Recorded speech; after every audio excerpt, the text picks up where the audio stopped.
నేను అప్పుడు first chemical వ్యవసాయం చేస్తూ ఉండేవాడిని గత 4 సంవత్సరాల క్రితం.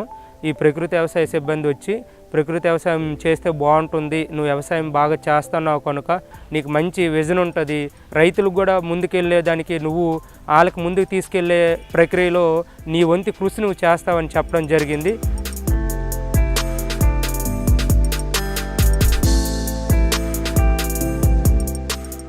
అందరికీ నమస్కారం.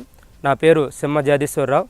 నేను మోడల్ మేకర్గా శ్రీకాకుళం జిల్లా నర్సన్నపేట డివిజన్ ఎలమంచిలి గ్రామంలో విధులను నిర్వహిస్తూ ఉన్నాను. నేను 1 ఎకరా పొలంలో RDS వేసుకోవడం జరిగింది. అందులో ప్రధాన పంట మినుము వేసుకోవడం జరిగింది. అంతర పంటలుగా తోటకూర, ముల్లంగి, గోంగూర, అనుములు, అలసందలు, చిక్కుడు అందులో వేసుకోవడం జరిగింది. ఆ విధంగా వేసుకోవడం వలన అందులో ఇప్పుడు నిరంతరం పంటలు ఉంటాయి. ఈ విధంగా ఆ తోటకూర, గోంగూర, ముల్లంగి వేసుకోవడం వల్ల నెల రోజుల ముందే మనకి ఆదాయం వస్తుందన్నమాట. మనం సింపుల్గా ఒకే పంట వేసుకోవడం వల్ల ఏమవుతుందంటే ఆదాయాన్ని కోల్పోతున్నాం. మళ్ళీ మనం PMDSకి వేయవలసిన విత్తనాలను కూడా సేకరించవలసిన అవసరం లేకుండా ఈ RDS పద్ధతిలో మనం వేసుకోవడం వల్ల విత్తనాలు సేకరించుకోవచ్చు, ఆదాయం కూడా తీసుకోవచ్చు.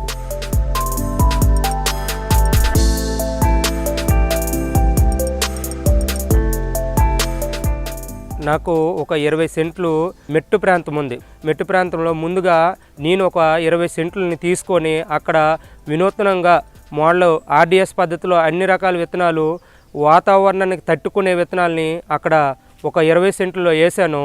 ఆ 20 సెంట్లలో మొన్న వచ్చే తుఫానికి ఆ తేమను ఉపయోగించుకొని పంటలు ముల్లంగి, గోర్చిక్కుడు, అనుములు, అలసందలు, కొర్ర, ఆముదం ఈ పంటలన్నీ అక్కడ నేను ఒక 20 సెంట్లలో వేసాను. ఇప్పుడు ఆ 20 సెంట్లు కానీ చూసినట్టుంటే మనకి ముల్లంగి చూసినట్టుకుంటే 3-4 దుంపలు మినిమం కిలో అయిపోయే అంత దుంపలయ్యాయి అక్కడ. అది మనము వాతావరణంలో ఉండే తేమను కూడా వినియోగించుకొని పంటలు పండించవచ్చు. కొండలో కిలోమీటర్ దూరంలో ఎక్కడ కూడా వాటర్ సోర్స్ అనేదే ఉండదు అక్కడికి.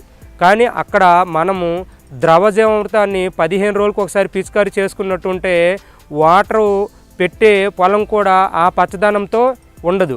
ఆ విధంగా పచ్చదనంతో అక్కడ ఉండడం వల్ల మా చుట్టుపక్కల రైతులు, మా ఊళ్ళో ఉండే రైతులు కూడా వచ్చి ఈ కొండ ప్రాంతంలో కూడా ఇంత వలంగా దుంపలు రావడం ఏంటి, ఈ పంట ఏంటి, ఇంత పచ్చదనంతో ఉండడం ఏంటని చూసి వాళ్ళు కూడా ఆశ్చర్యానికి గురవుతున్నారు.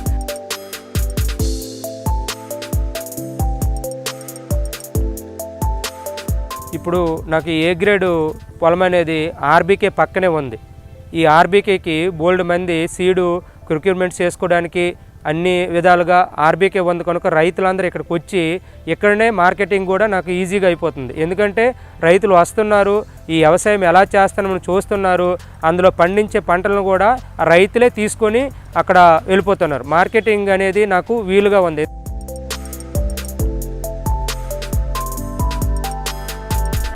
గత 3 సంవత్సరాల నుంచి ప్రకృతి వ్యవసాయ పద్ధతుల్లో అనేకమైన పద్ధతులను ఉపయోగిస్తూ రైతుకి ముందు ఆదాయం ఎలా రావాలని ఒక కృషి పట్టుదలతో చేస్తున్నాను కనుక ఈరోజు ఈ ఫలితాన్ని RDSలో అయితేమి, ప్యాడీలో అయితేమి, గట్టి అడల్ప్ చేసి పంటలు తీయడము అయితేనేమి, ATM మోడల్ అయితేమి ప్రతి ఒక్కటి రైతులకి మేలు జరిగే విధంగా మనం ఎంతైతే ఆదాయం తీయగలుగుతామో అంత ఆదాయాన్ని కూడా తీసి రైతులు చూపిస్తున్నాను. దానివల్ల రైతులకి ప్రకృతి వ్యవసాయం పైన శ్రద్ధ పెరిగి ప్రతి ఒక్క రైతు కూడా ఇది ఎలా పండిస్తున్నావని ఈరోజు వాళ్ళు నాకు అడిగే స్టేజ్కి వచ్చారు. అందువల్ల నేను రైతులకి మోటివేషన్ చేసి తీసుకెళ్తూ వాళ్ళకు కూడా ఇదే ఆదాయాన్ని చూపించగలుగుతానని నాలో బాగా నమ్మకం కలిగింది.